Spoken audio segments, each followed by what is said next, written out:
Hello, everyone. I think we're live now. So thanks everyone for joining us today for what I'm pretty sure is going to be a very interesting episode of I think we have some feedback. Thank you. Thanks. Of our Future Foraging seminar series. This is episode 4 of our second season. So I'm Laura. I'm one of the co-organizers of the series, and with us today we have Dennis, one of the other co-organizers, plus of course our lovely speakers, Dr. David Barrack and Professor Thomas Hills. So I'm just going to start with a little summary of the format for today. So we're going to begin with David's talk, after which there'll be a 5-minute Q&A for questions specific to his talk.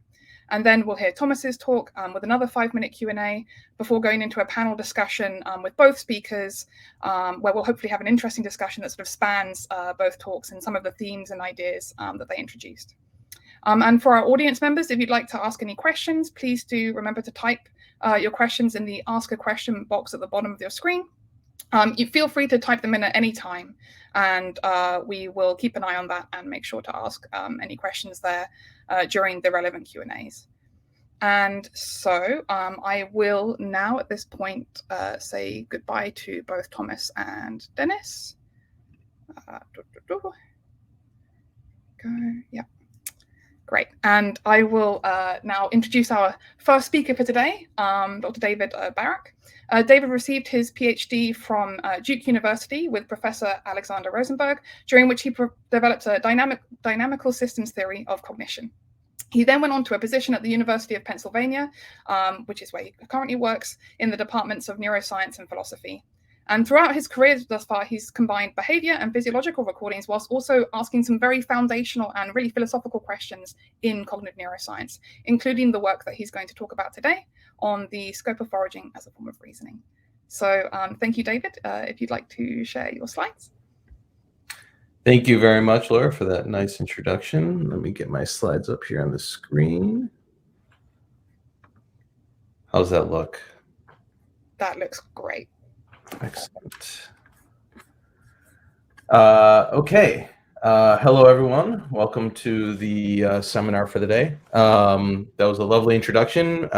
Just to say I'm very pleased to be here, and thank you for having me on. I am a philosopher and a neuroscientist, currently working as a research associate in the departments of neuroscience and philosophy at the University of Pennsylvania.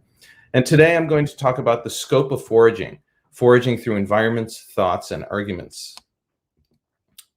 I plan on discussing what foraging is and how it can extend beyond foraging for food, and how reasoning can be seen as a type of foraging. Animals, of course, can search in many different environments. These environments, from the grocery store to culturally sophisticated academic conferences, to the mundane feeding or socializing contexts prevalent amongst non-human primates, often feature complex situations that have many different combinations of features and offer an array of possible actions. Despite this bewildering array of possible contexts and complexities, animals manage to search for and find resources of all types. Foraging theory offers a formal framework to understand this kind of search. Foraging refers generally to searches through spaces for resources under what I call conditions of ignorance, and I'm going to give a more refined analysis in a moment. All mobile organisms, from bees to hummingbirds to dolphins to mice to various species of primates like monkeys or humans, must forage for resources. These resources can be external ones, for which animals search in the environment with which we're all familiar, like food, sexual encounters, minerals, and so forth. But they can also be abstract resources like information or reputation, or internal resources like memories, concepts, or strategies, or, as I argue in my recent work, inference chains, arguments, and sets of premises. So here's the plan for today. In this talk, I'll present and argue for a conceptual framework for foraging that defines foraging, delimits the scope of foraging, and explains how foraging can have such wide ramifications. To begin the exploration of foraging and its applicability to cognition, I'll start with a conceptual analysis of foraging. A conceptual analysis can be a definition, that's the one we're mostly familiar with, which is a set of necessary and sufficient conditions. But instead, I'll provide a different sort of conceptual analysis. In philosophy, it's sometimes called a central case analysis. This is a list of conditions that appear in most or all central exemplars of the concept. Central case analysis has several benefits. First, it's somewhat fuzzy at the boundaries, unlike a definition. Secondly, central examples of the concept can exist that violate the conditions. There's no claim of full generality. And third, novel cases can be included as instances of the concept in light of satisfying the conditions abbreviated by the central case analysis. Now, humans and other primates in particular forage in a wide range of problem spaces. Humans are able to forage efficiently, optimally searching for types of food to eat, such as the Ache hunters choosing what to hunt, foraging through memory, such as switches between categories of animal during recall, or foraging for information on the internet, such as deciding when to leave a web page to try another during surfing. But what is foraging, and how can it apply to all of these domains? Basic assumptions from foraging theory include the specification of a currency, such as energy intake rate or rate of recalled items. Resources are things that can be measured in a formal sense, that change over time, and that can be gathered. And these currencies are defined in terms of resources. Secondly, other decision variables must be specified. This includes perception and action variables, or constraints from the environment or organism, as well as a definition of the decision problem. What should we expect from a conceptual analysis of foraging? First, an analysis of foraging should explain and unify the different types of foraging in light of those previously abbreviated presentation of the types of constraints. And in addition, secondly, if foraging is not just a banal synonym for other forms of cognition, then an analysis of foraging should distinguish foraging from search and decision-making generally. I refer to these as the unification and differentiation criteria. Consider this analog of the Foragers Dilemma. Here, the monkey searches for calories in the environment. Because they have limited perceptual, attentional, and other physiological resources, the monkey can only search a limited part of the local environment at a time, represented here by these dashed lines. Perhaps after starting their search here, they then search here, and perhaps here until the resource is located. Just as illustrated with this type of visual search, the forager encounters options one at a time in their environment. Consequently, foraging is a serial search for resources. But when the animal finds a resource, they are then faced with a certain sort of choice that has two particular characteristics. When faced with the decision, the animal can either accept or reject the food item, but they cannot do both. Consequently, foraging is a serial search under constraints for general resources in accept or reject exclusive decision contexts. The constraints here in this definition analysis refer to some basic elements of foraging context, like I mentioned earlier, the currency for making a decision, and the decision variables that are represented by the forager and used to make those decisions must be specified. Here you see the basic sequence of events in a foraging episode. I'll now argue that this basic sequence applies to a range of different types of foraging, thereby satisfying our first criterion that the analysis unifies different types of foraging. First, the forager starts foraging at S in search of resources. There's some average time spent between encounters with items. That's this T sub E right here. For each such encounter, E, the forager decides between accepting and rejecting that item. If they accept that item, they incur a cost in terms of the time or handling time spent handling the prey, but they also incur a cost in terms of the energy spent handling the prey, after which they earn a reward G. Alternatively, they could reject the item in search of another, in which case they then experience, again, some average delay while they search for the next encounter. This framework can be succinctly represented by this cyclic graph here on the right. This model unifies different types of foraging under the same description. I'll discuss three types, but of course there are many other types of foraging. In patch foraging, foragers search through the environment for spatially discrete clumps of food. When they come to a food patch, they have to decide when to depart that patch in search of another option. In patch foraging, items in the patch are encountered and accepted or rejected. A basic decision problem in foraging theory is the patch leaving problem. When should the forager leave the patch? The patch leaving problem is perhaps the quintessential foraging problem and has the structure you see here matching the analysis. Note in particular that searching during patch leaves is akin to rejecting a patch. Another type of foraging is trap lining. In trap lining, the forager visits a sequence of locations to see if there are any resources there. At each stop on this sequence of sites, the trapliner makes an accept or reject decision if there is a prey item present. While the trapliner does not need to search the environment for resource locations, they still engage in serial search for resources, visiting a pre-specified subset of locations one at a time and making an accept or reject decision, matching the schema. Finally, in central place foraging, the forager starts at one location, travels to a patch, searches for resources, and then returns to the starting location. In central place foraging, each stop at a resource involves a series of decisions to continue to search or to return to the starting location, marked here by the S. This is the same process as general foraging and patch foraging in particular, only instead of striking out in search of a new patch, potentially at an unknown location in the environment, the decision to leave the patch is to return home. There are many other types of foraging, of course. There may be some types that even escape this analysis. That's an advantage of central case analysis, as it makes no claims on full generality. But another advantage of such an analysis is that it extends the scope of other phenomena that do not at first resemble those central cases. Before turning to a further discussion of that point, how does the analysis fare against our second constraint, namely that foraging should be differentiated from search and decision-making generally? There are many different kinds of search, including pop-out search, other kinds of parallel search. There's serial search, in this case, a serial visual search where you're looking for a regularly shaped S, which is actually up here in the upper right. But serial search, of course, could be non-visual. And there's targeted or template matching search, as well as many other kinds. By targeted or template matching search, I mean the type of search where, say, you wish to go purchase a new television, you have a make and model in mind, and so you go down to the TV store like Best Buy, and you search for that specific target. All searches, however, involve ignorance of some kind.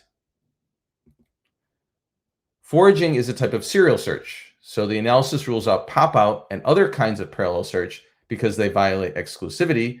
The agent can do more than one thing at a time. Secondly, targeted search is ruled out because foraging regards the search for types of resources, not particular items, on the analysis that I'm providing. Our second criterion also requires foraging to be distinguished from decision-making generally. Here, I've depicted two types of decisions, a two-alternative forced choice and a single alternative choice. The single alternative choice is an accept or reject decision, the type implied by the analysis of foraging above, and so the analysis rules out classic choice, such as is represented by the two-alternative decision context. One reason you can see this is because in a two-alternative context, in light of accepting one of the options, you thereby reject another, so you're violating that kind of seriality. So the analysis appears to satisfy the second criterion: not all searches and not all decisions count as foraging. What is the relation then between foraging and foraging theory? Foraging is defined as the serial search under constraints for general resources in accept or reject exclusive decision contexts. Foraging theory provides models that describe rules for making those decisions. How then can you apply those rules in contexts other than the search for food? To have foraging apply to other domains, a currency and the set of decision variables must be specified. In addition, the decision context has to implement the cyclical model. I propose that foraging can apply to internal or external, food-based or non-food-based, and even abstract resources. A simple objection to this claim is that if foraging is something that all mobile animals can do, how could it shed light on more sophisticated cognition, or how could it apply to more complex domains? Foraging, for example, could be solved with a simple physiological set point where animals gather resources until hitting that threshold and then change from exploiting to exploring. But if foraging could be conceptual or representational, then it may not be trivial in this way. There may be more sophisticated computations that animals can use to solve foraging problems. These more sophisticated computations can apply even to very complex cognition, such as occurs in reasoning and argumentation. I'll now argue that foraging applies even to formal reasoning, such as occurs in logic and math.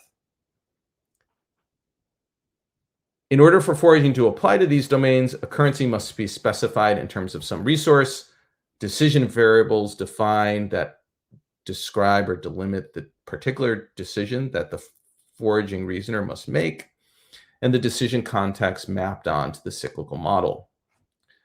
Generally speaking, reasoning can be considered a search and selection process. Consider this quote from Simon. When reasoning or problem solving, various paths are tried, some are abandoned, others are pushed further, a great many paths may be explored, and the more difficult and novel the problem, the greater the amount of trial and error required to find the solution. But that trial and error is not completely random or blind, it's highly selective. New expressions that are obtained by transforming given ones are examined to see whether they represent progress toward the goal to solve the problem. Indications of progress spur further search in the same direction. Lack of progress signals the abandonment of a line of search. Problem solving requires selective trial and error.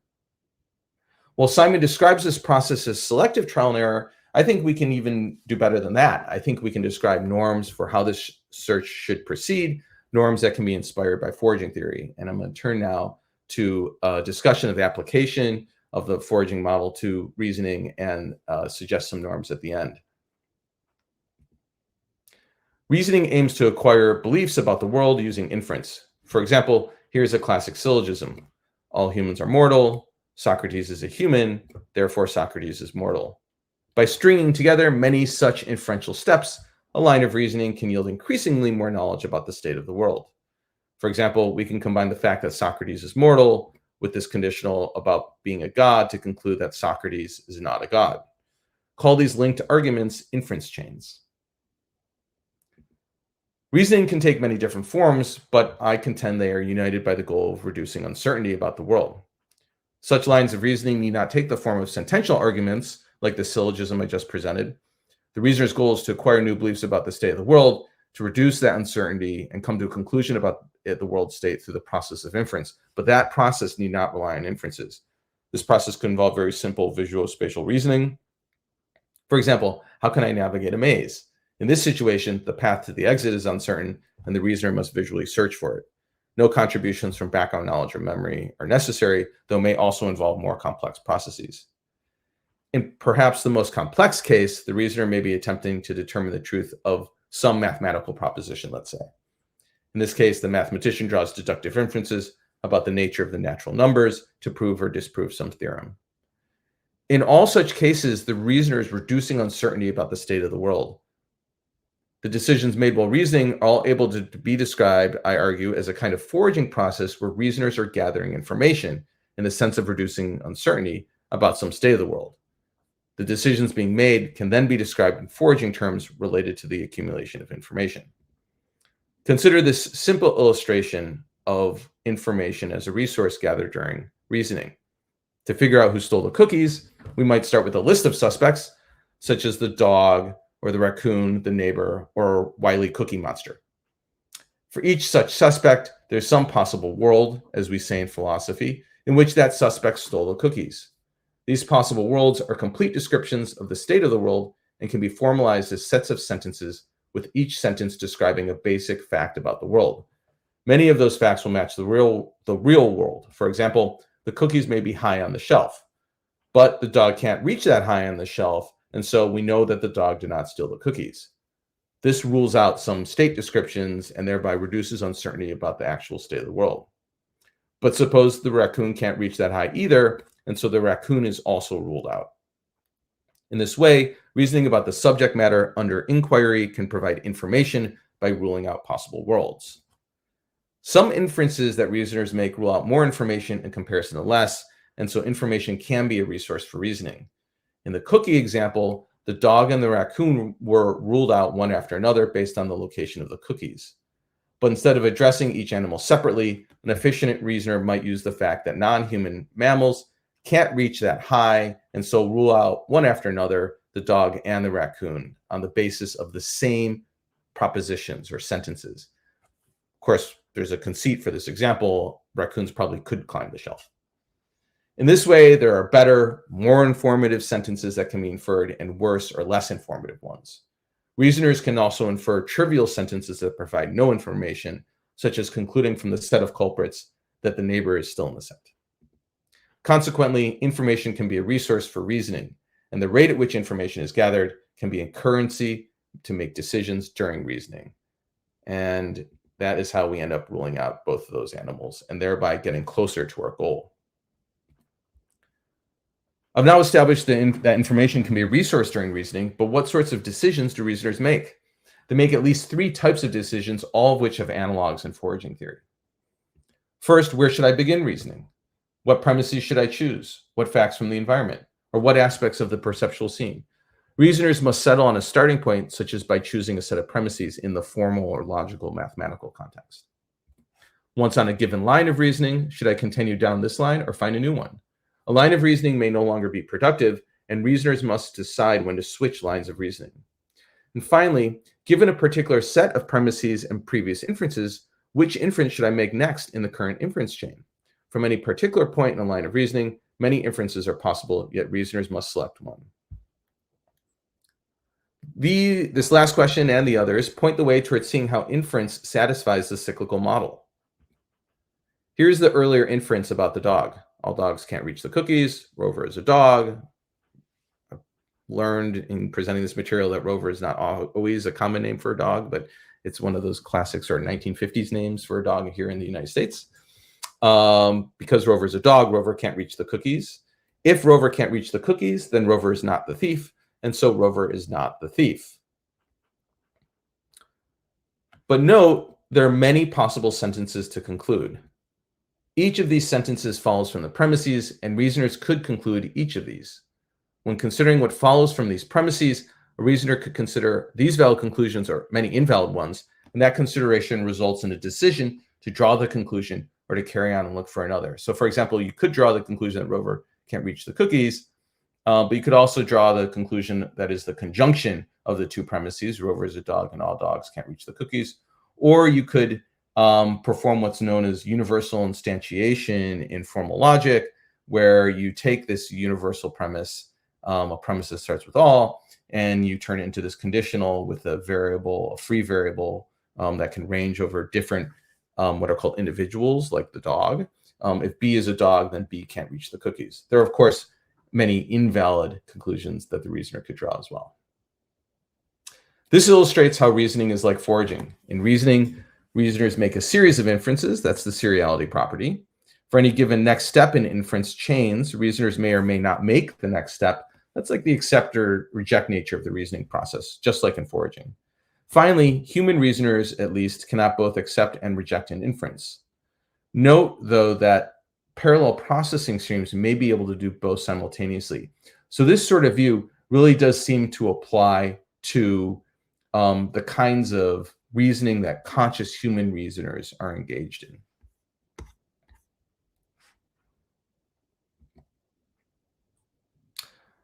I contend that the harvesting of information during argumentation, foraging for information, can be used to construct new norms of reasoning.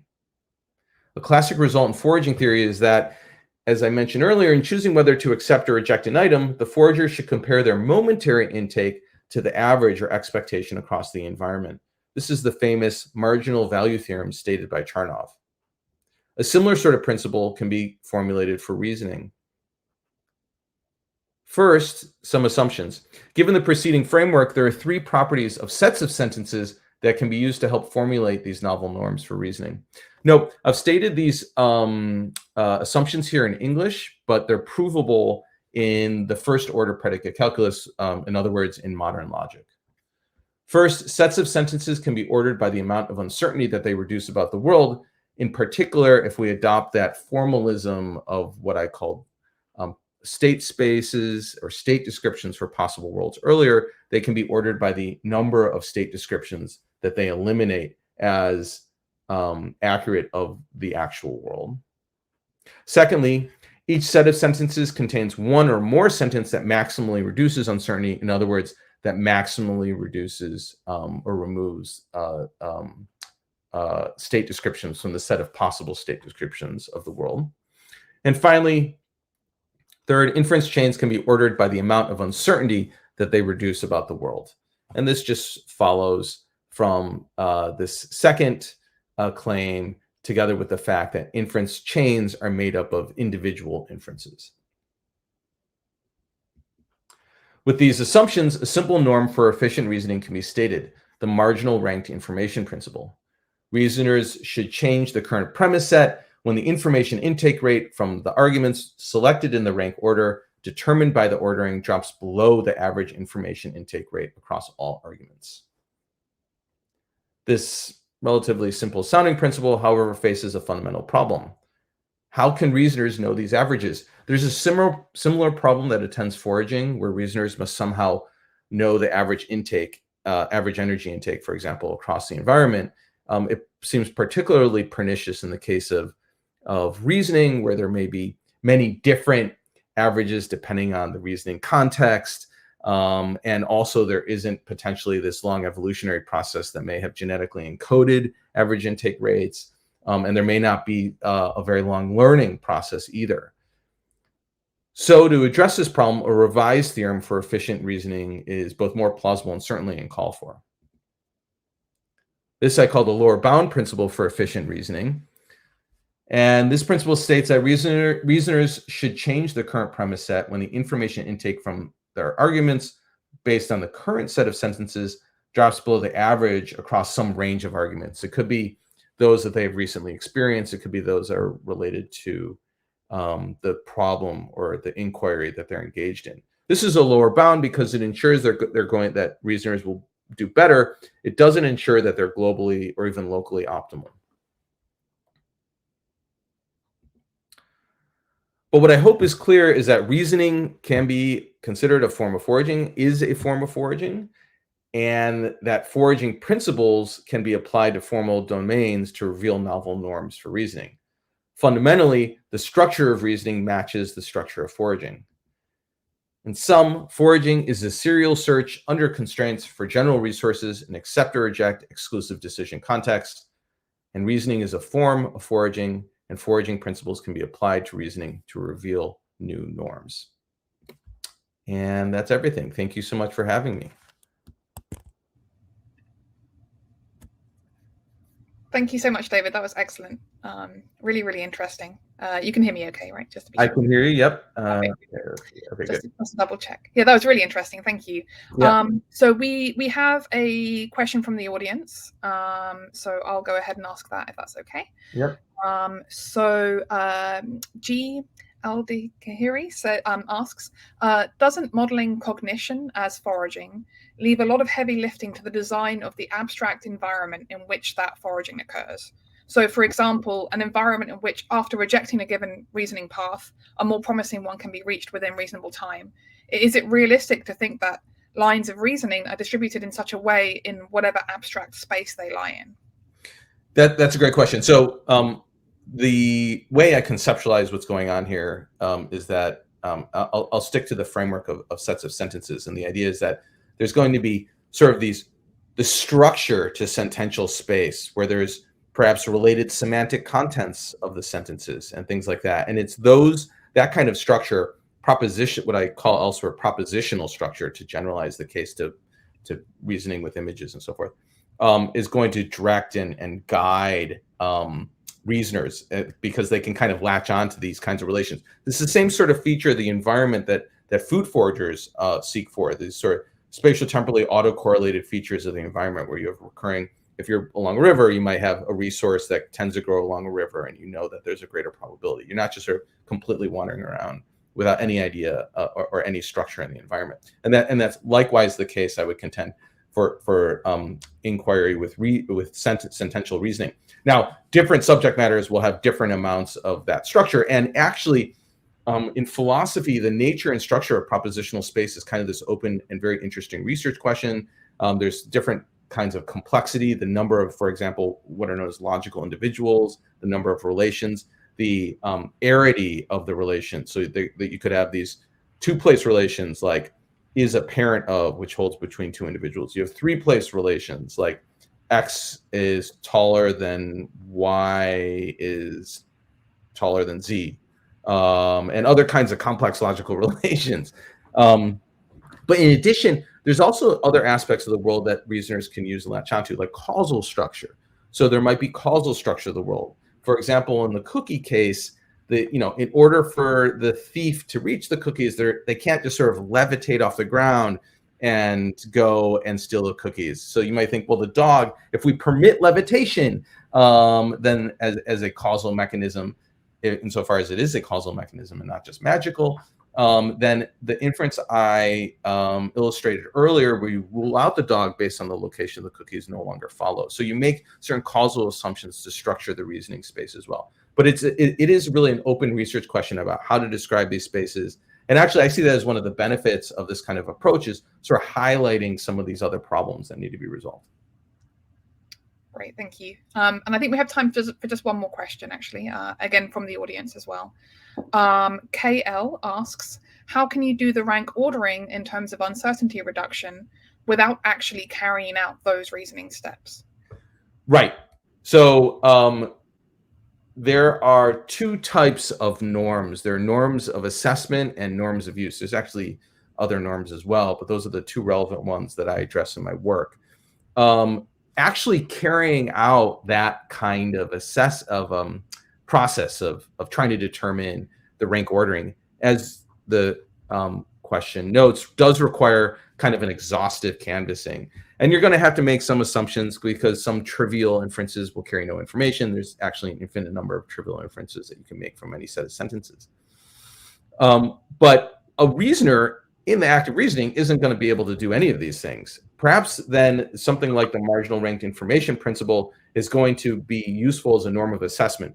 We, in looking back on the reasoning episode, might be able to assess the performance of the reasoner on the basis of these averages, because we, as assessors, can take the time to actually figure out how efficient they are. But something like the lower bound principle is intended to be more like a norm of use, something that a reasoner could actually follow. I think actually the cognitive demands of keeping track of your intake rates and so forth are going to be quite high. So there's probably going to be heuristic principles that you can use in order to come to some sort of implicit assessment of that kind of reasoning. I'll note, by the way, that in mathematics, the development of newer and shorter proofs is oftentimes considered a significant advance. And so this kind of concern for efficiency in reasoning, I think, is characteristic of logic and math.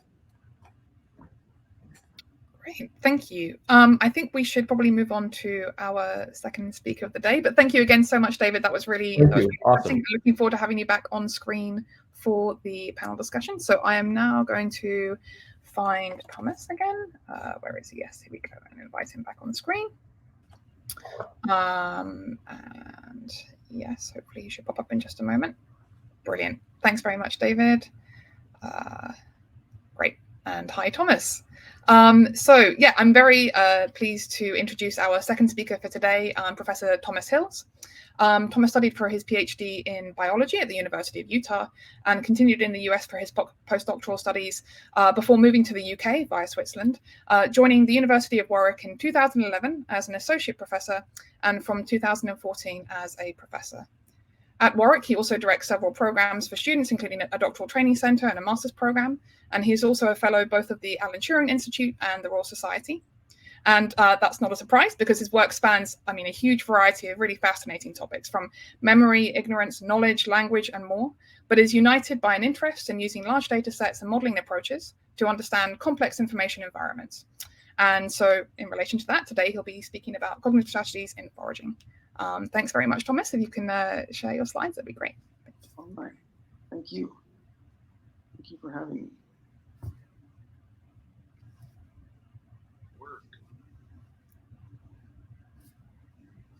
All right, hopefully that's working. That looks great, thank you. Okay, great. Yeah, thanks very much. I didn't know this program existed, but it seems really nice. Yeah, so I think Dave's talk was pretty nice. I'm gonna take a slightly different tack here. First, by introducing my little friend here. So this is Semantic elegans. Many of you will recognize this little guy. Gal, I guess. But But I spent most of my PhD watching these little guys crawl around under a microscope and using sort of, I guess, early sort of video tracking technology to track these individuals as they moved. And they have this nice, really nice behavior where if you take them off of food, immediately after they're off of food, they're doing a lot of these backwards and forwards kind of motion. So what are called pirouettes. And 30 minutes later, this is the same individual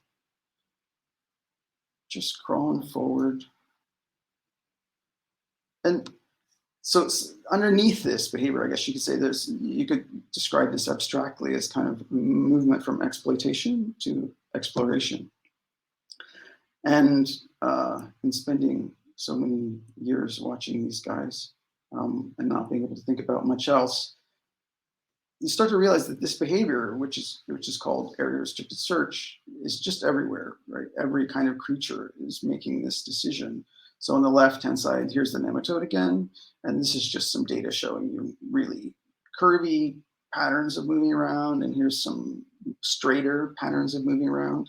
They live in the soil, so this is sort of approximation of straight.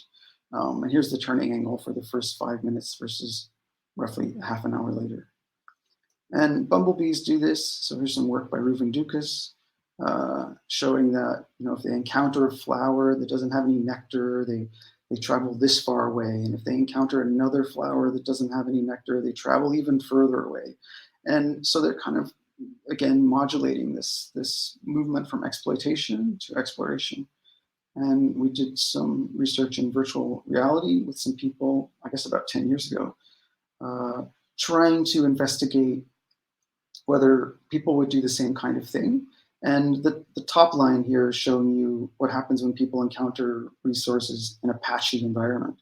And the turning angle goes right up right after they encounter resources. So they're modulating from exploiting around resources to exploring if they don't encounter resources for a while. And to a first approximation, like every animal that moves does this modulation between exploration and exploitation. And what does this take? What does it require? Is it adaptive? These are the kinds of questions that one asks when trying to deal with this particular behavior. And one of the things that came out of this early research was looking at the neural circuitry that controls this behavior in C. elegans. And using laser ablations of neurons and putting dopamine on C. elegans and other types of antagonists and agonists, we were able to sort of work out the molecular circuitry for what controls this behavior in this worm.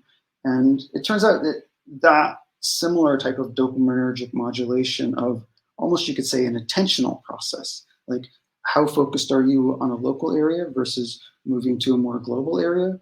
You see this similar kinds of control processes in other organisms as well. So for example, rats and mice, and this is actually the imaging or representation of areas that expose tyrosine hydroxylase. This is tyrosine hydroxylase, these little yellow dots here.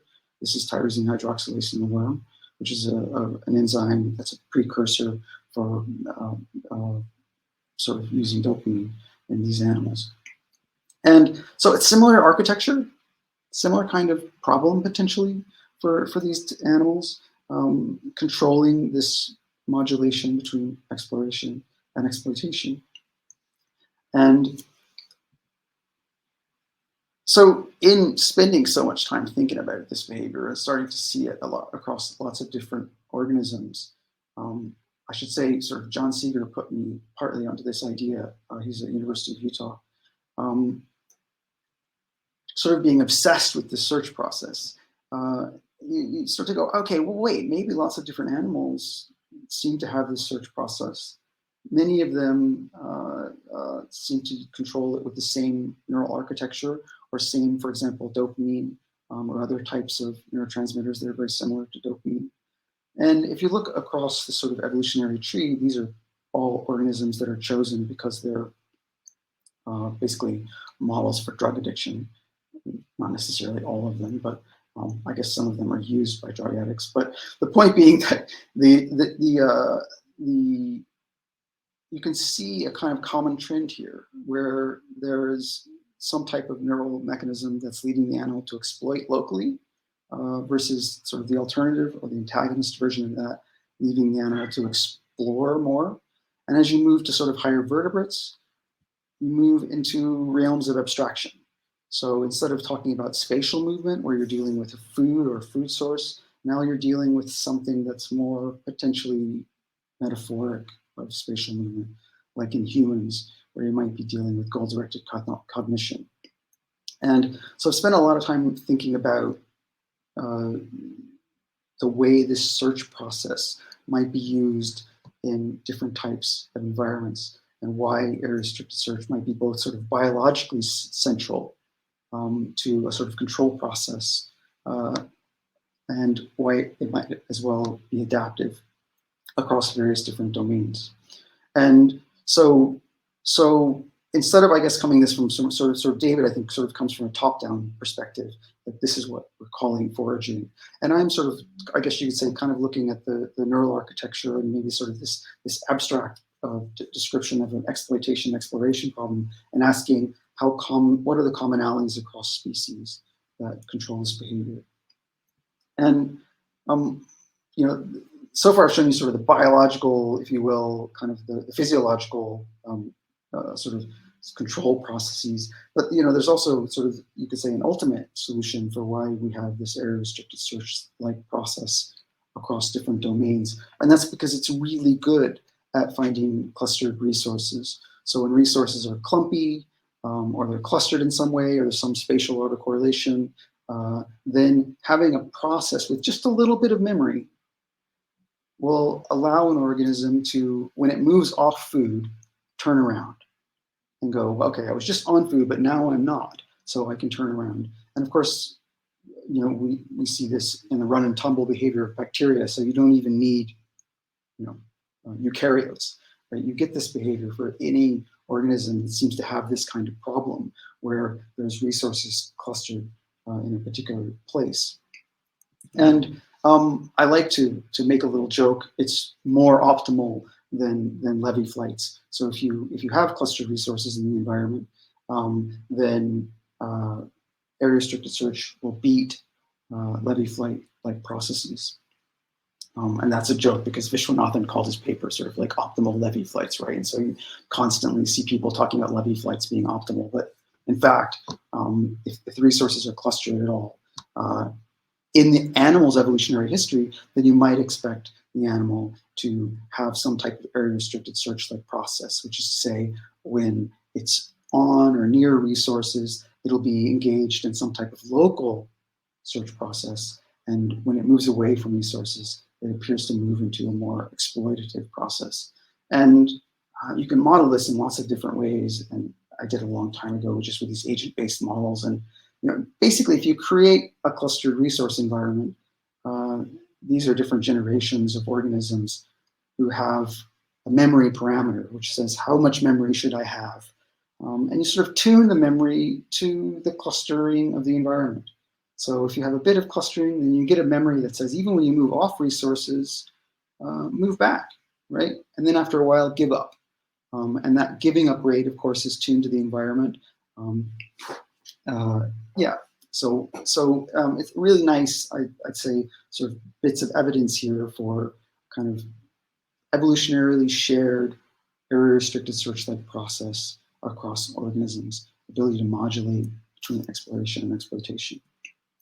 And we put together a paper in 2015 with a bunch of different authors, including biologists and philosophers and business people, etc., looking at this, if you will, modulation between exploration and exploitation across a bunch of different domains. And it's really nice because you see this behavior over and over again. You know, spatial foraging I've talked about, but patch foraging, yeah, that's a place where you've got to have some kind of giving up rate, for example, or at least some type of cue that tells you move into an exploratory search pattern. Visual focus shows these kinds of things, and Jeremy Wolf sort of talks about these kinds of things. And choice environments, How long do you keep choosing one bandit, or lottery machine versus moving to the next one. I'm going to talk a little bit about memory search in a second, but you can also look at problem-solving environments where people have to sort of solve different kinds of problems, and the problem-solving environment itself has a structure. And so if it has a structure, then you can watch people as they navigate that problem-solving environment to see how they move from a kind of exploratory to exploitative phase and back and forth. And all these different cases involve this modulation. We have language for this in different places that look a lot like, if you will, these sort of exploitative versus exploratory decisions. So for example, in judgment decision-making literature, we talk about win, stay, lose, shift. So if you're winning, keep doing what you're doing. And if you're losing, switch to something else. It's very restricted search and a different kind of abstraction. Thorndike's law of effect, classic psychological result. Something good happens to you, do that again. If something good doesn't happen, try doing something else. Marginal value theorem is another case that's just where the real difference here is whether you talk about a patch boundary or not. And is that patch boundary real for the animal, or is it something they have to infer from the structure of the environment?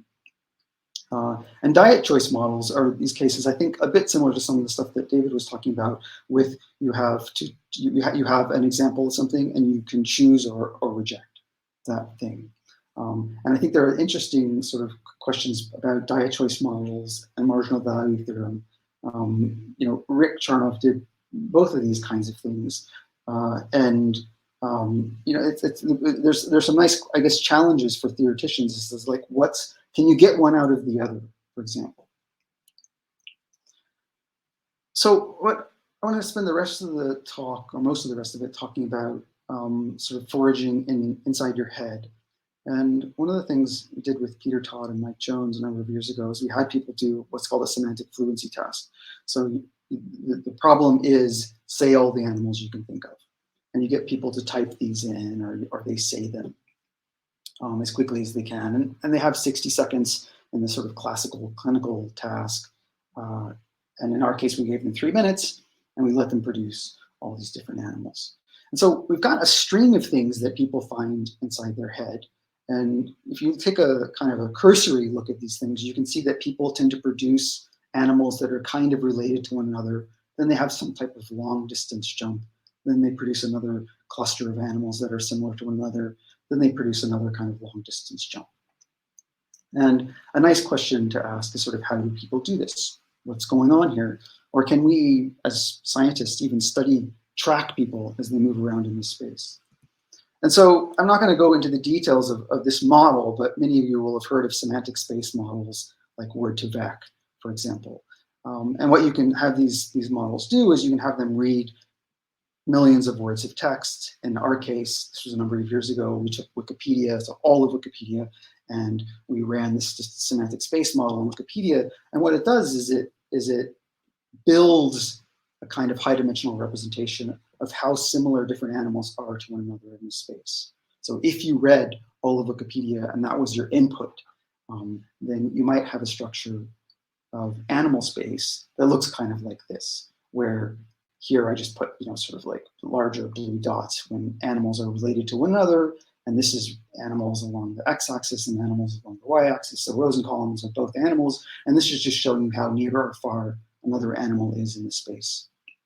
And we can track people as they move through the space because they might say something like cat, and then they might say something like dog, and then they might say something like fish, etc. And so we can measure that distance as they move through this high-dimensional representation. And one of the things we did with this task is we competed a bunch of different models in this space. So which kinds of models best explain what people are doing in this semantic space environment? And there's lots of different mathematical architectures you can come up with. And in our case, if you look at the articles where we did this, we literally just took a bunch of them, right? And we ask which of these fit the data best using something like Bayesian information criteria. And the best model here I'm showing to you is this process model that basically says there's two kinds of representations inside people's heads. There's a local representation, which basically says if you just produce dog, you want to produce something that's similar to dog. So it's almost as if when you say the word dog, when dog comes to mind, associations of dog pop up. So it might be cats or wolves or things that dogs hunt, like moose maybe. Or you can switch over to a global representation. And that global representation basically asks, what are the most frequent animals, right? I'm being asked to come up with animals. So what's a really frequent animal? And of course, dog is also one of the things that first comes to mind. But the idea is that what happens is when people are first asked this question, say all the animals you can think of, they think of an animal, a dog off this frequency list, sorry, an animal off this frequency list pops into their head and they land on a local representation somewhere. And then they search around on this surface. And at some point in time, it's almost as if they reach a dead end or they reach sort of a patch boundary. And then they jump back to the frequency list and they land at a new place on the surface.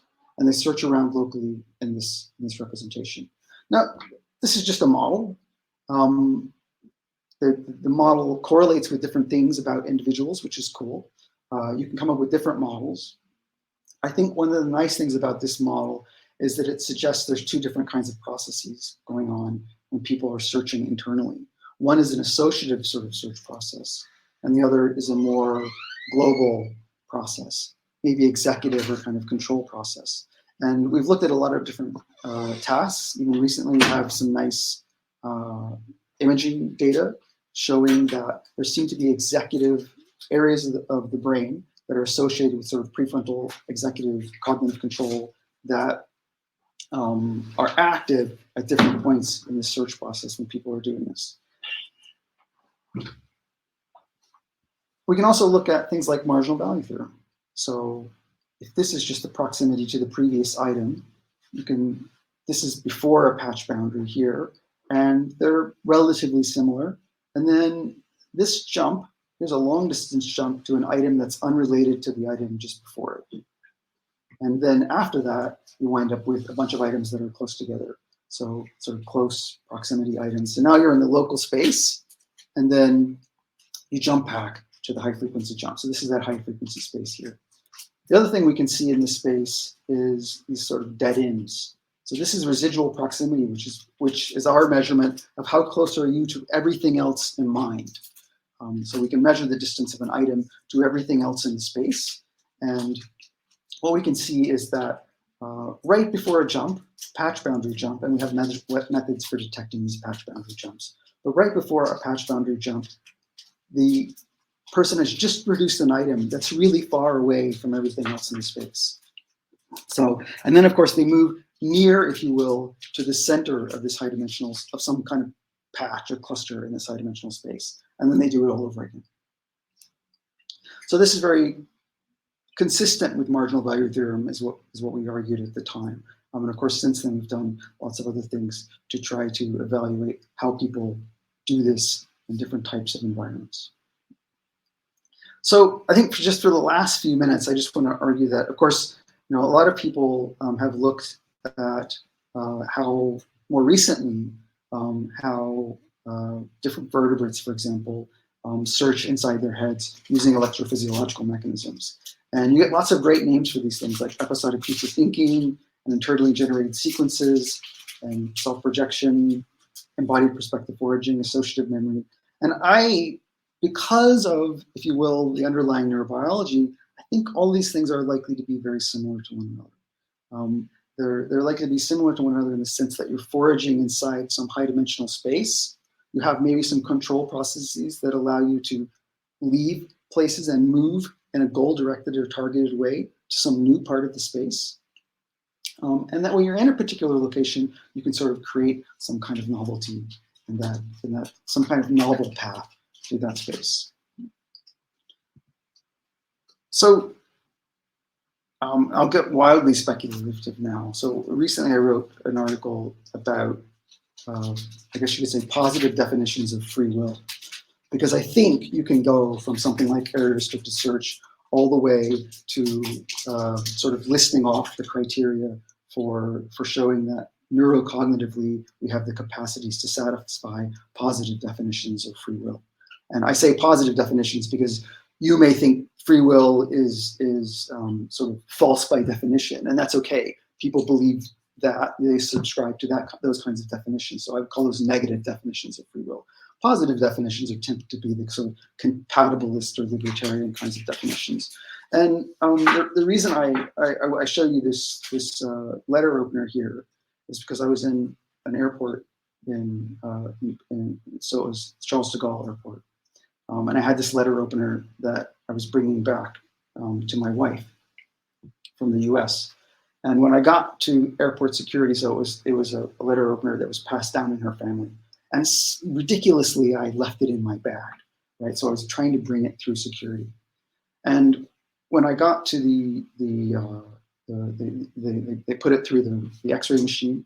And when it saw this thing, the artificial intelligence put a box around it and said, this is, you need to take a close look at this, security person. So the security person takes it out and they look at it, and they say what you say in France. They say, no, this is not going on the airplane. And my choices were, and so consider what happens in my head at this point in time, right? So I've got to come up with alternatives.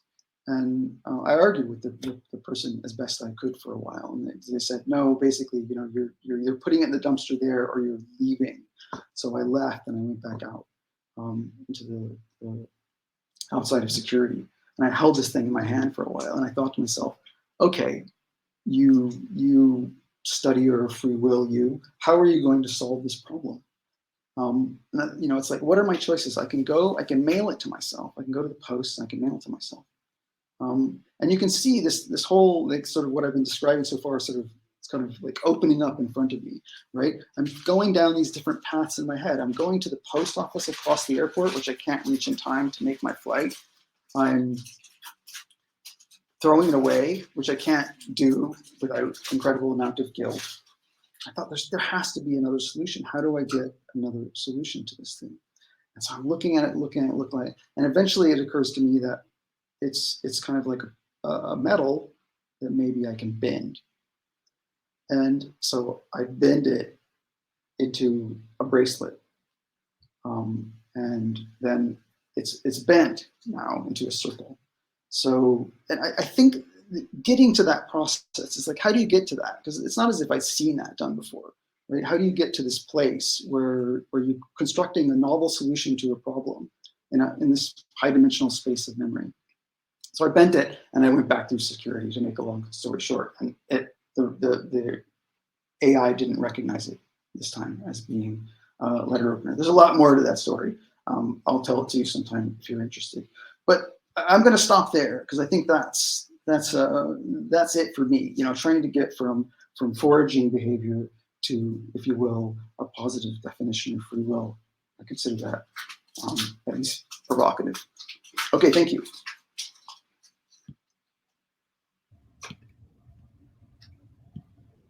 Lovely. Thanks very much, Thomas. That was really interesting. Yeah, very fascinating talk there. And I'm just having a quick look at the questions. So we have a question for you from G again. Thank you.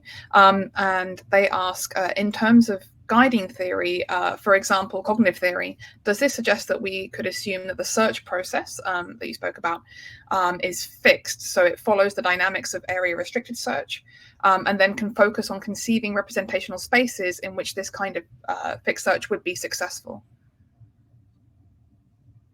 I don't know what you mean by fixed search. So yeah, I think as David said, and I definitely agree, like there's lots of different kinds of things you could call foraging or search processes or whatever else. In my case, I'm just using this sort of exploration, exploitation, modulation, which I think is something we see consistently across lots of different domains. There's likely to be multiple different kinds of solutions, even neurophysiologically, even though I've shown you one that I think is common to lots of different behaviors. So I think that's part of the open question, is like, where are there sort of neurally shared architectures that solve this problem? How are our systems solving this problem? How do we represent high dimensional spaces so that we can look at how animals humans as well, sort of move through these high dimensional spaces. Yeah. And I actually had a question myself about perhaps like the role of environmental feedback. Which is something that is kind of perhaps slightly more difficult to conceive of in your sort of semantic search idea, right? So you like organisms, when like exploring or choosing to exploit, perhaps the environment itself changes, perhaps their sort of individual approach to how they explore or exploit changes. I was trying to think of an analogous like sort of feedback, for example, in your sort of semantic words search task, because that's, you know, apart from perhaps being correct or incorrect or something along those lines, it's sort of difficult to think of exactly how you get that kind of feedback, and whether that's important at all in terms of defining foraging as a process that spans organisms. Right. So I think part of the feedback, so for example, in that Pizzulo paper, and I think a lot of people who do this neuroimaging work, right, they see the striatal feedback, for example, from the ventral striatum that says, you know, this is good. Whatever you're doing, it's good, right? And we know that from different studies for dopamine, for example, that you can move that dopamine signal around, right? You can move it to a new predictor and away from the thing that used to be the predictor. So you can get that signal that says, this is good, exploit here, or pay attention here, for lots of different types of, I think, modalities, right? Whether the modality being sort of physical space, for example, or some type of cognitive space.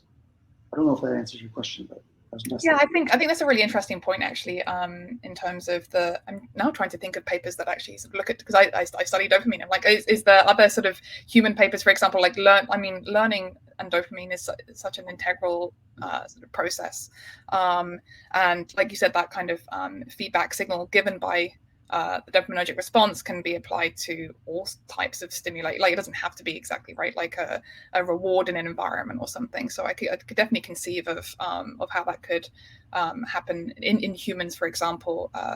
Yeah, that's interesting. Thank you. So I think now is a good time to invite back on screen our other previous speaker, David, and our co-organizers. So I will do that now, as long as I can find everyone. Sorry, this is the awkward part where I have to. Here we go. Yes. No pressure. Yeah, I know. When everything's live, that's when it all goes wrong, right? It's all fine in the green room, but okay. And there's Hannah, and then yes, okay. Great. Here we go. So hopefully Hannah and Dennis will be joining us in just a moment. Oh, there's Hannah. Fantastic. Yeah. Right. And in the meanwhile, actually, we had another question that I think sort of relates a bit to both of your talks, but I think was asked during your talk, David, from Hugo Spears. So I thought maybe we'd use that to kick off the discussion. Hugo asks whether, so foraging requires using up energy to find the resource, and to recoup energy, we need to rest. So is it possible to predict where or when people will rest in physical and mental search from the theory that you propose? And for example, we may need to rest in a safe place in a physical sense, right? So is there an equivalent in the mental space? So that's a really nice question. The way I conceive of sort of, rest reflects the need to renew one's energy stores or to process elementary intake and so forth. And there isn't, to my mind, an obvious analog of that within the context of information foraging for reasoning, as I specified. Of course, reasoning is a very expensive metabolic process. Brains use normal energy, and at some point reasoners will get exhausted. We're all familiar with that in academia. So I see the problem of rest as one that's more or less the same problem as any other metabolically intense activity that organisms engage in. Problem of rest with regard in reasoning, is the same as other problems for energy use. In terms of sort of within the scope of the theory, there isn't really that same sort of process occurring. Of course, the currency, as I specified, is this information intake rate. in the proofs in the work that I do related to this, I actually sort of just treat time as occurring in individual time steps. You can imagine time as a continuous measure for actual reasoners who are engaged in drawing deductions and so forth. So you can get an information intake rate, but there isn't sort of this need to process that information in the same way that you might process some sort of food that you take in from the environment or something like that. Nonetheless, reasoners will at some point get to a conclusion. They are under competing organismic demands, for example, to shift from reasoning to eating lunch, perhaps, or to shift from reasoning to watching TV or engaging in numerous other tasks. And I think that's true of all kinds of foraging. You might switch from foraging for food to enjoying play or something else. If you're a monkey in a troop in the wild. The last thing I'll say about that is that this question of how do you spend time on one task versus another, that actually recapitulates the foraging problem. It's a problem of how do you allocate time to tasks, and you have this sort of area or space of tasks, and you choose how to allocate your time accordingly. But yeah.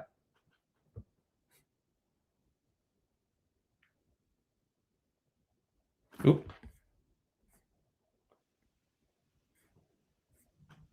Did we lose Laura? Hannah, you are muted. Thomas, do you have something to add to this question, or To rest? No, I don't think. Yeah. Anything no? No worries. No worries. I just want to give it's a solved problem. Yeah, I don't have anything to add to that. Okay. Sorry, can I ask? I clicked the wrong button, but I'm back. Everything's fine. But I think Hannah did have a question, so you go ahead. Yeah. So my question is about this. Maybe I didn't fully understand the reasoning behind this, but so I got a bit stuck on the serial search assumption, and then also watching a second talk, I was like thinking, right, basically, are there different modes, right? Like there's a mode of search that I can picture as serial, like reasoning search, that maybe is more conscious, but maybe this associative, like generation of thought that doesn't feel so serial necessarily. So I wanted to know what your thoughts are on that. That's a nice question. Yeah, I think that's exactly right. I think that foraging during reasoning applies in the first instance to this kind of conscious reasoning. But I think that kind of conscious reasoning is pretty evident in logical mathematical reasoning. Now, it certainly is not meant to apply to all reasoning either. You can think of, for example, creative reasoning as coming up with new possibilities. And that by no means is actually an information intake process. That actually increases uncertainty. And so there are certainly the scope of the account is not meant to be universal across different types of reasoning. Similar to that is what you noted, which is that there will absolutely be parallel processes that are engaged during reasoning in both creative and the non-creative type. Where, for example, even in the serial conscious case, where do the options come from? This is like a point Nietzsche made, where it's like, where do our thoughts really emerge from? There's like this unconsciousness where that is a well of mental activity, and it kind of bubbles up in the form of conscious thoughts on occasion. And so I certainly don't want to deny those very important elements of an explanation of reasoning generally. But what understanding reasoning as foraging does is, on the one hand, and I think this is related somewhat to what Thomas was saying. It allows us to make some predictions about what the neural circuits might be that underlie reasoning. It perhaps gives us an evolutionary hypothesis about how those circuits evolved. Were they exapted for other types of foraging and then applied to reasoning type problem contexts? And third, as I tried to illustrate in the talk, I hope I was able to communicate the message that it also gives us this insight for potentially formulating novel norms for reasoning, how one should reason in different kinds of contexts. Yeah, I think I want to add something there. It's more of a conflicting point of view, I'd say, because I'm not sure. I've never heard anyone claim. I mean, I've heard that definitely people sometimes say, you know, like search, foraging, it happens serially, right? And it kind of does most of the time. And I haven't had enough time to think about, you know, exceptions to that rule. But if we look at something like memory, so if I say, you know, think of an animal, you know, just this very simple case, right? And what happens when, so would we call this foraging or not? Because at least the way cognitive scientists will often describe it is there's some kind of probe, right? And we can kind of imagine a constellation of neural activity that's associated with that probe. It says, this is a dog, or this is an animal. I want something that fits the criteria of this activity, this set of neural activity. And then you can imagine there's lots of things competing for that. I want to be, you know, the fish wants to be it, or the dog wants to be it, or whatever, and they're competing, right? And there's some kind of tonic activity happening underneath all the stuff. So there's noise, and there's frequency. The frequency of all the different animals that are in our head are sort of encoding representations of these kinds of things. So the strength of these representations, there's almost like a magnet. That probe is sort of like a magnet, and then something pops in, right, to that space. So is that competition? Right? What parts of this are search or foraging? Right? And I, to be honest, I don't know yet how the language necessarily helps us answer that question, because it seems like there's some kind of process happening there that includes lots of different pieces. And I would be worried, I would say, if the only serial search, you know, is foraging or whatever else. Because I feel like, well, yeah, I'm just not sure about that. So I think that's a really nice point, and actually gets more generally at sort of what the relationship is between the two approaches that we outline. And as you mentioned in your talk, there's like sort of like, I was maybe coming down top down is the way you put it, and you're coming bottom up. I think the two approaches really are complementary, and clarifying how they're complementary actually can make sense of the comment that you just made about what exactly is going on in the mind or in the brain when you're engaged in these kinds of foraging decisions, and the seriality really a necessary property. So the way I think about it is that, you know, I'm trying to identify these contexts where foraging might be at work on the basis of features of the decision context of the search context. And that potentially also allows us to, as I mentioned already, develop new foraging inspired norms. Whereas it seems like you're more focused potentially, or the talk was more focused potentially on identifying sort of new contexts in which foraging computations might be operating, even if not a foraging context in the sense that I was using that term. And in particular, inspired by the mechanisms that might give rise to that kind of behavior, dopaminergic or otherwise. And in the comment you just made as well, the sort of like sort of competitive mechanism that you briefly outlined might be a computational way to give rise to choice in those kinds of foraging contexts. They're different explanations, but they're really complementary in the sense that you can kind of take either kind of approach. You might say, oh, well, let's analyze the task and environment, and we might be able to predict that there will be foraging type computations. Or we might say, well, let's look at what's going on in the brain, and we might say, oh, even though it's not a serial search or something like that, for whatever reason, perhaps because of other characteristics of the decision context, these mechanisms are at work, and they happen to be foraging mechanisms that are governing choice in those contexts. So that's sort of how I see this playing off. So seriality is part of the way that I analyze foraging contexts, but I think there are going to be foraging contexts that don't involve seriality, because it's not an exhaustive analysis. For two different reasons. One, because there just are some foraging contexts. Even Stevens and Krebs' classic textbook, they discuss extensions of foraging theory to an alternative choice, where it's not one alternative, accept or reject choices, as I mentioned. But secondly, also because there's going to be cases where we identify foraging choice on the basis of the mechanisms that are being used by the organism to solve the problem that it's facing. Yeah, I have a follow-up, which, I mean, it's probably rephrasing what you said in basically, so in words that are more intuitive to me. So I think one difference in perspective that I noticed was, I think, also the serial approach that is very conscious. It's sort of I think operates it makes sense to me in a setting where I already know sufficiently much about the space that I'm exploring that I can kind of directly move around, right? Whereas I could see a different sort of more what you were also talking about, the creative approach, right? Like in a space where I can't, I mean, if I don't really know what to do next, right? I'm sort of like generating maybe what seems like kind of random jumps in my reasoning, right? But that makes sense in that situation. And like, I don't know. I mean, I don't know if that is consistent with what you said. That's just my rephrasing. Is that? Yeah, and so, that's exactly right. That's a very nice illustration. Yeah.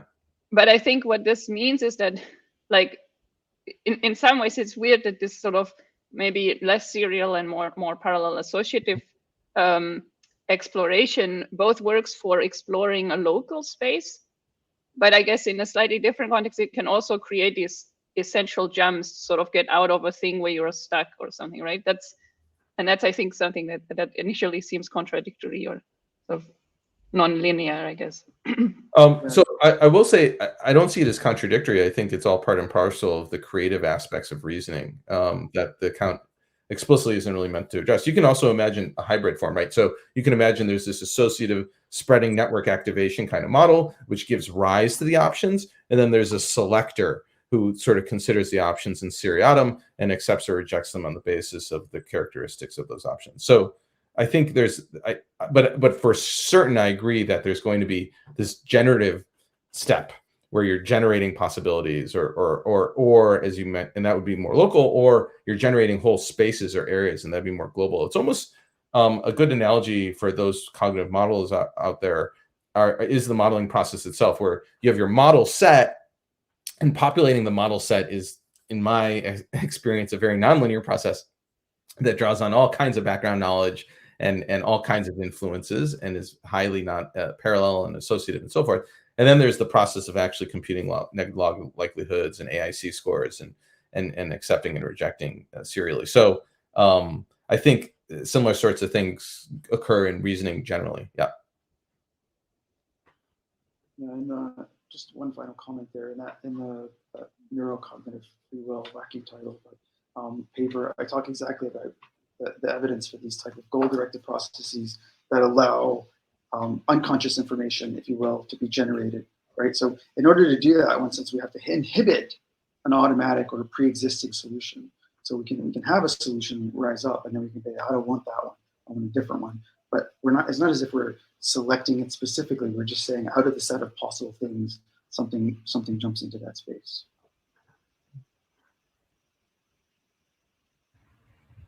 Cool. That's a very interesting discussion. I'm going to ask just a couple more questions from the audience since they're keen to ask. I mean, G wanted to follow up on their previous question to Thomas about is foraging like search so flexible that it cannot provide constraints to cognitive theory? So any search dynamics can be reproduced by changing parameters. So if you change the rate of exploration or exploitation, you can change the search dynamics. And their previous question, they say, assumed that there were search dynamics specific to area restricted search. And that's why they said we can maybe treat those dynamics as fixed. So I think they're trying to understand the kind of how those dynamics are working in area restricted search. Right. So I think there's more than one way to answer that question. I think one of the ways to answer that question is to say, if we're looking at the sort of modulation between exploration and exploitation and shared cognitive or neural capacities to solve that, then there is a kind of constraint, right? We have to find a physiological architecture that maps on to that space. Now, if we're looking at a whole new domain, then what's nice, I think, about foraging theory, things like the marginal value theorem, or using area restricted search as a type of search process that we can formally describe, or even diet choice models, is that they give us a conceptual framework for thinking about these things. And people have done lots of research, I would say, in cognitive psychology, applying things like the marginal value theorem, diet choice models. We've even done some recent stuff with diet choice models, sort of like Twitter domains, and the fact that different types of cultures moving in certain kinds of ways. So using diet choice models to explain culture, right? So I think these are, I think, yes, it's not as if they constrain all the possible sets, right? It's a formalism that we can use to apply, and sort of, it's almost like a tool that we can kind of like lift up the hood a little bit and see, oh yeah, does it sort of map on to that space?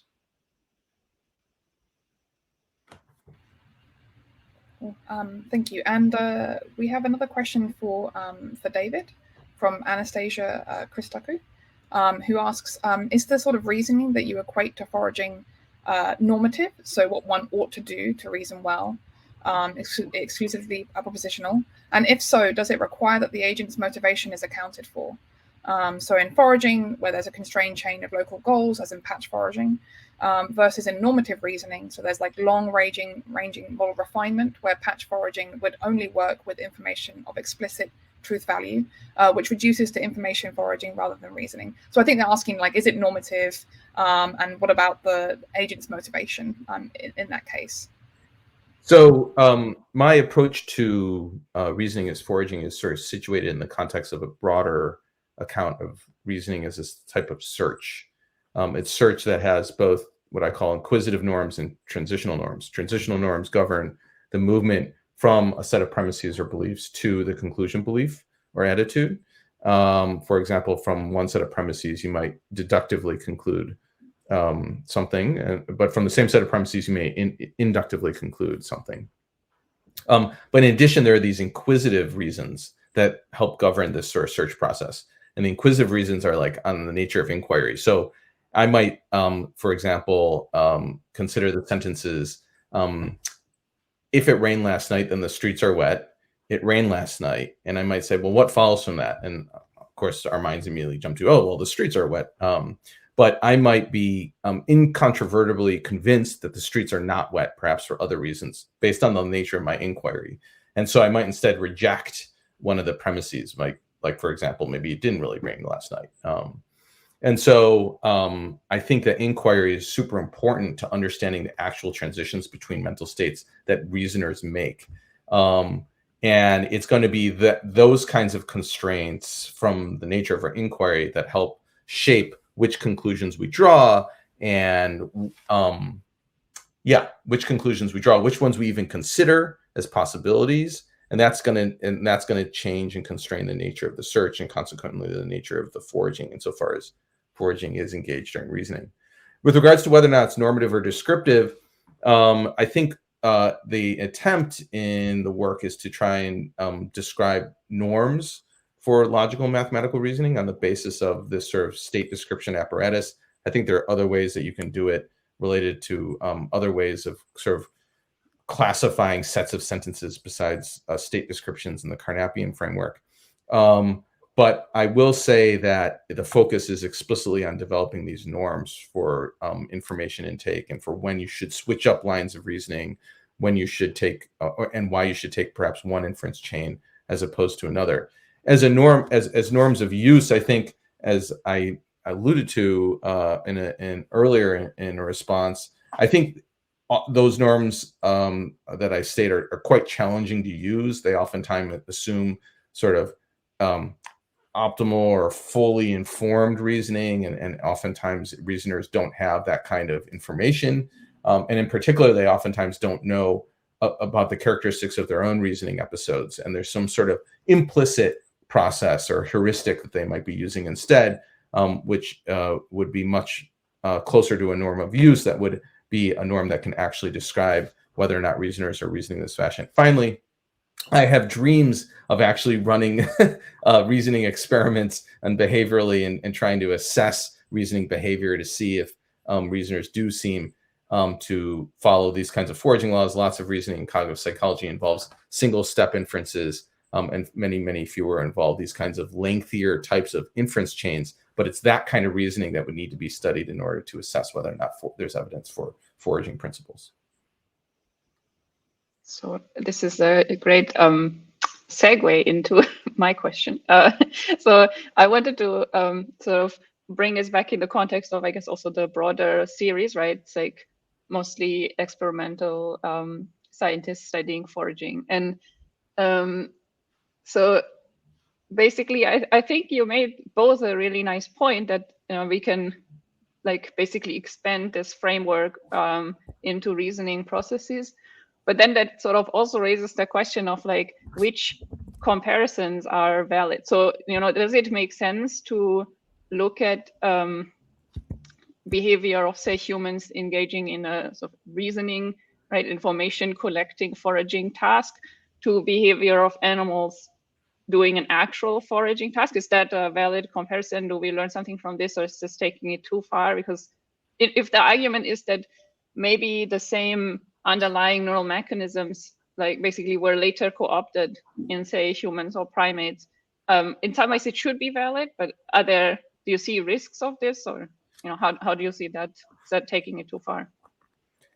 I actually think it's not taking it too far. I think that is what you might anticipate seeing. And actually, this is where I really love Thomas's talk, because it really does focus on the context within which the neural circuits that govern foraging decisions were elaborated and described, and then says, look, this feature of these contexts, area restricted search, this appears in all these different domains, and we can look for evidence of the operation of these circuits in those domains, and we should perhaps even expect to see it.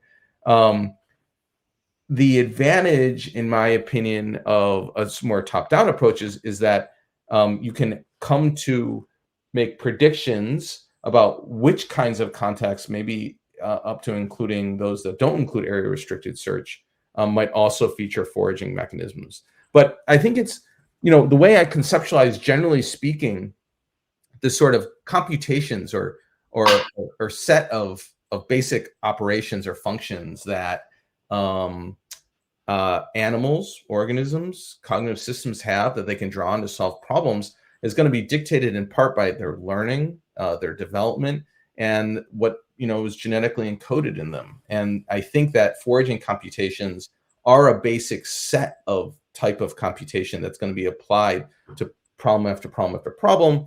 And because it's so important, but to the animal in its selective environment, and that's what's really going to motivate the application of these kinds of decision processes to these different domains. I'll try a shot at that too. I think in one sense, the foraging is, as I said before, kind of a tool, right? So if we look at animals, we can see all these different sort of ways of solving problems, and we can use those to understand cognition, because when we apply those frameworks to cognition, stuff pops out, right? And we learn that in the same way that sort of the adaptationist, optimal foraging models allow us to go, yeah, these animals aren't quite doing it the way we thought, so maybe that means we're not understanding optimality in the right way, or there's a different type of, something else is going on. And so I think there are tools that help us to understand these different types of cognitive processes, which I would say otherwise would be in ways difficult to understand, right? So now in some sense, there's maybe not that much to going, well, William James said, basically we search in our heads in the same way we search in our house, right? But that suggests there's some structure. And then we can start to understand that structure, because we've got to solve the structural problem in order to solve the tracking problem. And I think this is one of the challenges for David's reasoning work is what's the structure of the reasoning space? How do we infer that structure? Because otherwise it's very difficult to say that one reason is like another reason, or different from it, or whatever else. But in applying even that sort of structural question to my work, it's led to, as I mentioned before, kind of being able to use the same type of framework to study culture. So now we can see culture as exploring or exploiting, right? So by using things like natural language processing, again, we basically ask, how similar are these ideas to these ideas? How similar, how does, there's a nice paper by Simon Dedeo recently looking at arguments in the French Revolution, right? And you could say this is basically a foraging problem, right? They're trying to come up with a new system of government. People are posing reasons, and you can measure the distance between those reasons and other reasons. You can see how long they persist in that space. And I think that's a really nice way, you could say almost a natural history of like political argumentation or something like that, which is super cool. But that's sort of like a first step to being able to then go, well, what's a good solution to this problem, right? They did something and were able to sort of come up with a dimensionality to describe that space. What would be a nice, what would be a better or worse type of way of solving that problem in different types of, let's say, political environments? That's a pretty far leap. It's a bridge, right? It's pretty ways away from foraging, but still, I think provocative and nice conceptual tools. I think that's a really great point. And generally speaking, the sort of ideas that I presented in the talk were really focused on the individual. But once you expand it to foraging by groups of individuals, you can really imagine some very rich applications. So you can think of scientific research programs as involving group foraging of a certain sort. And you could potentially say, run a corpus analysis on published scientific papers and see if there are sort of jumps in semantic distance or other distance measures based on either something as silly as impact factor or something a little bit, although kind of equally silly, as p-values. If there's some sort of decay in the richness of a series of experiments and papers over time.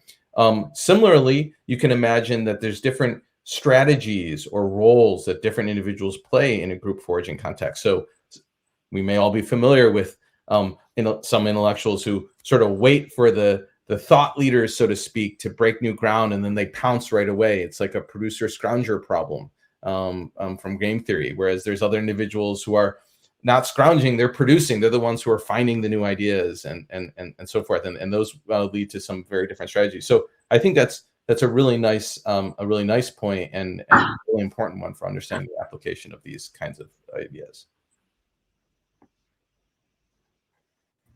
Yeah, I think that's a really fascinating discussion, and I think that's perhaps the perfect way to end this, to wrap this all up. So thank you again, both of you, very much for your really interesting talks and also for the discussion afterwards. I think we all really enjoyed it. Yeah, thank you very much. And we have. And our next episode is coming up, actually, I think in a week, which we'll be advertising soon. I think it's on caching in foraging. So a little different today, but really, actually, now I'm going to be thinking about a lot of these ideas in everything, right? So yeah, thank you again very much, and hopefully see some of our audience next week. Thanks, everybody. Thank you.